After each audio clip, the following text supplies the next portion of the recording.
बस सुबह होने में कुछ घंटों का फासला है।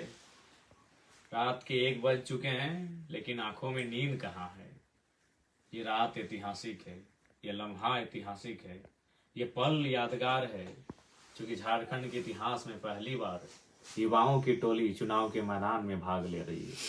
तो सबसे पहले मैं अपने तमाम जेल कैंप के सिपाहियों से, कार्यकर्ता, केडर्स, फौज, उनसे निवेदन करूंगा, उन्हें संदेश देना चाहूंगा कि जितना जल्दी हो सके सुबह उठकर ईवीएम मशीन की जो जांच की प्रक्रिया हो, या फिर वोटिंग स्टार्ट की जो प्रक्रिया हो, सील खोलने की जो प्रक्रिया हो, उस प्रक्रिया में शुरुआत करने की कार्रवाई को देखेंगे। ये महत्वपूर्ण है। इसलिए तमाम बूथ लेवल के जो एजेंट हैं, जो आज के वोटिंग के लिए जेल कैंप पार्टी की ओर से एजेंट बनाए जाएंगे, वो सुबह मॉर्निंग में ही अपने अपने बूथ में चले जाएंगे जहां वोटिंग होने वाली है। और जब वोटिंग खत्म हो जाए तो 17C का फॉर्म लेना ना भूलेंगे। सबसे महत्वपूर्ण है 17C का फॉर्म लेना।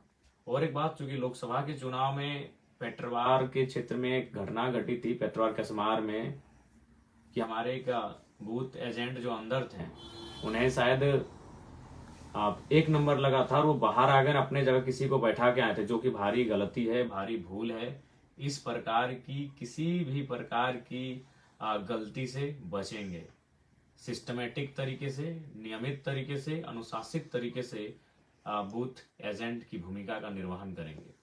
और साथ ही साथ तांत्रिक भारत देश है, बड़ा विचित्र लग रहा है रात के दृश्य को देखकर।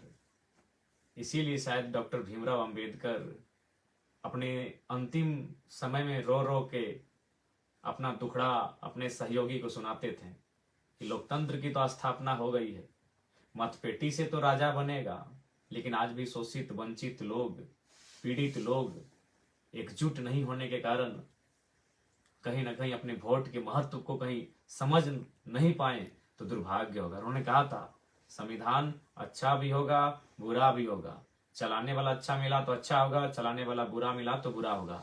आज रात, शाम से और अभी रात तक जो तस्वीरें सामने आई हैं, उन तस्वीरों को देखकर, सुनकर आप चौंक जाएंगे।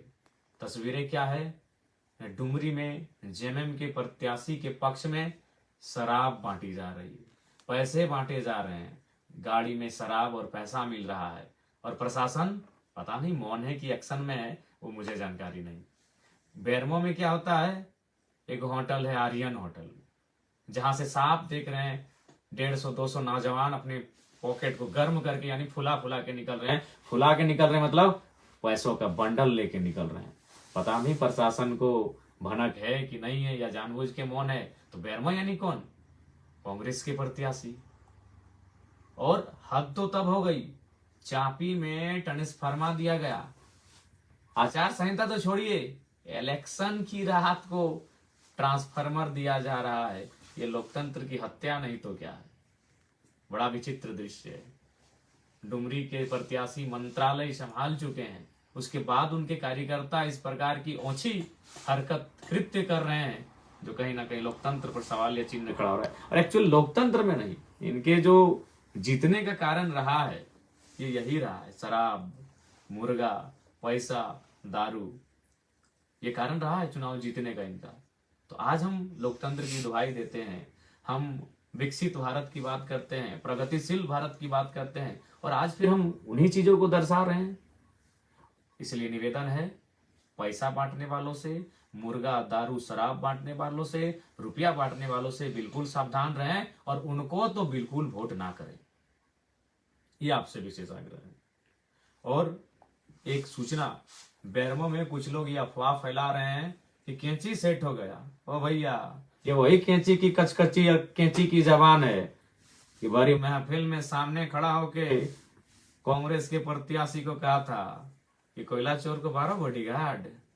तो ये सपने में भी मत सोचिएगा मेरे समर्थक और साथियों और बेरमो की जनता, क्योंकि कुछ लोग पागल हो चुके हैं।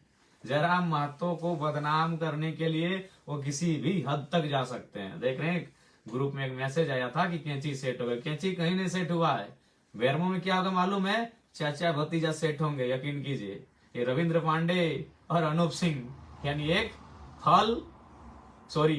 फूल, कमल का फूल और कांग्रेस हाथ, ये दोनों पैरों में सेट हो सकते हैं। लेकिन हमारे बारे में जो अफवाहें फैलाई जा रही है, सावधान रहिएगा, ये निम्न से निम्न गिरा हुआ कार्य करने के लिए तैयार है। शायद पहली बार इतिहास में ऐसा होगा कि 29 साल के लड़के के डर से दो नेशनल पार्टियां बीजेपी और कांग्रेस, जिनमें 36 का आंकड़ा है, जिनमें सौतन की लड़ाई होती है, जो 36 का आंकड़ा है, जो दो ध्रुव हैं, कभी मिल नहीं सकते हैं। बीजेपी और कांग्रेस दो ध्रुव हैं, वो कभी मिल नहीं सकते हैं, लेकिन बेरमो में वो मिल भी सकते हैं ड्यू टू जयराम महतो के डर से। तो इसीलिए कैंची कहीं कुछ नहीं है, कैंची अपनी मजबूती के साथ चुनाव लड़ रही है। जयराम महतो की बटालियन पूरी ताकत के साथ होश हवास में चुनाव लड़ने जा रहे हैं। इसीलिए किसी के दिग्भ्रमित बातों में ना लगे। ये तमाम बेरमो की जनता से निवेदन है, और साथ ही बेरमो के अलावे डुमरी हो, टुंडी हो, घुमिया, रामगढ़ हो, मांडू हो, बागमारा हो, चंदनकियारी हो, सिंदरी हो, निरसा हो, झरिया हो, सभी से निवेदन है किसी प्रकार के भ्रम में ना आए। ये लोग नीचे से नीचे हरकत करने के लिए तैयार हैं। तो फिलहाल पुनः एक बार रिपीट करेंगे, तमाम जो बूथ के एजेंट मॉर्निंग जो 5-5:30 बजे के पास पहुंचेंगे, और जो प्रिजाइडिंग ऑफिसर होंगे, तमाम जो पदाधिकारी जो वोटिंग करवाने के लिए आए हैं, उनकी उपस्थिति में, बूथ एजेंट की उपस्थिति में ईवीएम के मशीन को टेस्टिंग किया जाएगा। आप उपस्थित रहेंगे, अपनी आंखों से देखेंगे, और जब चुनाव संपन्न हो जाएंगे, वोटिंग का काम, उस समय आप 17C फॉर्म लेना, उसे मेल मिलाप कराना ना भूलेंगे। पुनः राज्य की जनता से निवेदन करेंगे, बड़ा रात का जो दृश्य देख रहे हैं, हमारी माताएं, हमारी बहनें, हमारे भाई, हमारे नौजवान, हमारे युवा साथी, सबसे अपील करेंगे कि कृपया लोकतंत्र की शर्मनाक तस्वीर से भारत और झारखंड को बचाएं। बताइए, आज हमारे राज्य में मांस की बिक्री होती है, चाहे वो खसी हो या बकरे का मांस, उसका दाम आज 700-800 रुपए केजी है, और एक इंसान को ये लोकतंत्र के हत्यारे 500, 200, 250 रुपए देकर वोट आपका खरीद रहे हैं। सावधान रहिएगा। 500, 600, 700 में एक बकरे और खसी का मांस बाजार में मिलता है, और इंसान की बोली, उसके वोट की वैल्यू आज 500, 400, 300 रुपए लगाया जा रहा है इन नेताओं के द्वारा, जो 20 वर्षों से 25 वर्षों से विधायक और मंत्री के रूप में रहे हैं, बड़े बड़े नामचीन नेता। तो इसलिए सावधान रहिएगा, लोकतंत्र की सुंदर तस्वीर को बचा के रखिएगा। अभी आप सोए होंगे, जब मैं अपना ये वीडियो में संदेश दे रहा हूं, आप शायद सो रहे होंगे, लेकिन जब सुबह उठिएगा, नहा धो के फ्रेश होके जब वोट देने जाइएगा, तो रात में जो आपके साथ घटित हुआ है, यानी जो पैसा मुर्गा दारू का खेल हुआ है, उसे भुलाकर, अपने बच्चों की आंखों में आंखें डालकर, उनसे आंख मिलाकर, उनके मासूम चेहरे को देखकर वोट डालने जाइएगा। और इसलिए जाइएगा कि अब जब आप वोट करेंगे तो पलायन कम हो, अब जब आप वोट करेंगे बेरोजगारी कम हो, अब जब आप वोट करेंगे मुद्दों की राजनीति हो, गरीबों के हित, गरीबों को बेहतर, उनकी उन्नति का रास्ता तैयार हो, इस विषय की राजनीति हो। ध्यान रखिएगा। आज हमारे राज्य की जनता कहती है, हम लाचार हैं, हम बेबस हैं, हम गरीब हैं। अगर आप चाहते हैं गरीबी मिटे, तो आपको यह भी चाहना होगा कि जो लोग 20-25 सालों से राजनीति में वो हटें, तभी गरीबी मिटेगी। आप चाहते हैं गरीबी मिटे, तो उन्हें राजनीति से हटाना होगा, क्योंकि वही लोग गरीबी और शोषण का कारण है। क्यों ना? उनके पास 12 जिला में बंगला है, उनके पास कई हजार करोड़ की संपत्ति है, तो आखिर वो किसकी है? आम जनता की है। यानी हमारे हिस्से की रोटियां विधायक मंत्री के पास है, हमारे हिस्से के भोजन विधायक मंत्री और नेताओं के पास है। इसलिए गरीबी का कारण कोई और नहीं, गरीबी का कारण कोई ईश्वर, अल्लाह, भगवान, खुदा, मारंग गुरु या बूढ़ा बाबा नहीं। गरीबी का कारण हमारे राजनेता हैं, जिनका जो पेट है ना, उसमें हिमालय का पहाड़ हट जाए, और उनकी इतनी प्यास है कि हिंद महासागर का पानी पी जाए। वही कारण है। अब बताइए, कोई अगर अकेला हिंद महासागर का पानी पिएगा तो बाकी लोग प्यासे न रह जाएंगे? कोई अकेला अगर हिमालय पर्वत जितना खा जाएगा तो बाकी लोग भूखे न रह जाएंगे?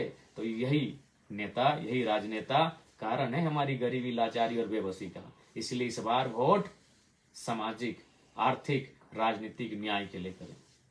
यदि जयराम महतो और उनकी बटालियन जीत के आती है तो आर्थिक न्याय का तात्पर्य है, जैसे मैंने उदाहरण दिया था कि बेरमो में जो विधायक, जो भी कांग्रेस से प्रत्याशी और विधायक रहे हैं, उन्होंने 900 करोड़ का ठेका अकेले अपने साले को दिया। अगर वहां जयराम महतो होता तो 9 करोड़ का ठेका स्वर्ण समुदाय के बेटों बेटियों को, 9 करोड़ का ठेका पिछड़े वर्ग के बेटे बेटियों को, 9 करोड़ का ठेका अल्पसंख्यक वर्ग के बेटे बेटियों को, 9 करोड़ का ठेका शेड्यूल कास्ट के बेटे बेटियों को, 9 करोड़ का ठेका शेड्यूल ट्राइब के बेटे बेटियों को दिया जाता। इसी को कहते हैं आर्थिक न्याय। अनूप सिंह आर्थिक न्याय के पक्षधर नहीं है साथियों। रविंद्र पांडे जी आर्थिक न्याय के पक्षधर नहीं है। जयराम महतो आर्थिक न्याय का पक्षधर है। यहाँ जो अगर 10 काम होगा तो 10 काम 10 परिवार के लोगों को मिलेगा। और उन्होंने क्या किया है? जीजा जी को, साला जी को, भाई जी को, इसके अलावा कोई नहीं है। इसलिए अगर आर्थिक न्याय चाहते हैं, गरीबी, लाचारी, बेबसी हटे मिटे दूर हो, तो उसके लिए आपको राजनीति में सुधार करना होगा, क्योंकि राजनीति ही भारत देश को, झारखंड राज्य को संचालित करती है। नीति नियम बनाना राजनेताओं का काम होता है। इसलिए आपसे प्रार्थना है, आपसे गुजारिश है, रात को जो भी हुआ सो हुआ, सुबह जब वोट करने के लिए आप जाएंगे तो केवल और केवल अपने बच्चों को याद करेंगे। केवल और केवल अपने गांव में जो बच्चे पढ़ लिख कर प्रदेशों में चले जा रहे हैं मामूली एक नौकरी को पाने की चाहत में, उस दर्द, उस पीड़ा को याद करेंगे, क्योंकि यही वो शख्स है, ऐसे ही लोग हैं जिनके कारण आज ये हमारा हाल है। नहीं तो कैसे? कोई एक दिन में करोड़ों का कोयला बेच रहा है, कोई एक दिन में अरबों का व्यापार कर रहा है, और हमारे पास आमदनी के लिए 500 रुपए की आमदनी के लिए व्यवस्था नहीं है। तो कारण वही लोग हैं। इसलिए आप सभी से प्रार्थना है, पूरे राज्यवासियों से प्रार्थना है, कल आज का जो 20 तारीख हो चुका है, जो वोटिंग होगा, कैंची छाप में आप बटन दबाएं और जेलकेम पार्टी के प्रत्याशियों को मजबूती से सदन में भेजें, ताकि वो सत्ता में काबिज हो सके और इस राज्य के लिए एक बेहतर नीति नियम बना सके, इस राज्य के युवाओं को सपनों को साकार कर सके। इस राज्य के महापुरुषों ने जिस उम्मीद के साथ अपने प्राणों को गंवाया है, उनके प्राणों के बलिदानों के उस बलिदान का सम्मान को बचा सके। पुनः आप सभी को धन्यवाद, नमस्कार, जोहार, आदाब।